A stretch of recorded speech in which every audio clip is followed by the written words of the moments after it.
Hi friends, wait லாஸ்க்கு ரொம்ப முக்கியமான ஒரு விஷயம் என்னென்னா தண்ணி அளவு.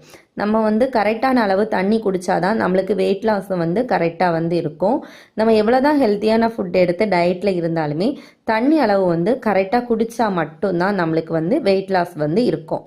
ஓகேயா? நான் என்னோட வெயிட் என்னென்னா 68 கிலோ. நான் ஒரு நாளைக்கு 2 லிட்டர் தண்ணி குடிக்கிறேன்.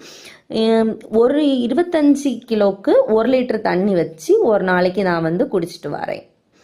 இன்றைக்கி நான் எப்படிப்பட்ட டயட் ஃபுட் எடுத்திருக்கேன்னு பார்க்கலாம். நான் இன்றைக்கி காலையில் சூடான தண்ணியில் நெல்லிக்காய் ஜூஸ் எடுத்திருக்கிறேன். அதுக்கப்புறம் ஒரு தோசையும் கொஞ்சமாக சாம்பாரும் காய்கறி வச்சு எடுத்திருக்கிறேன். மதியத்துக்கு அவியல் கூட்டு, கொஞ்சமாக சாதம், மீன், அதுக்கப்புறம் கொஞ்சம் சாம்பார் எடுத்திருக்கிறேன். அப்புறம் நைட்டுக்கு ஓட்ஸு முட்டைலாம் போட்டு தோசை ஒன்று ரெடி பண்ணியிருக்கிறேன். அது கூட சாம்பார் வச்சு சாப்பிட்ருக்கேன். என்னோடய வீடியோ பிடிச்சிருந்துன்னா லைக் பண்ணுங்கள், என்னோடய சேனலை சப்ஸ்கிரைப் பண்ணிக்கோ.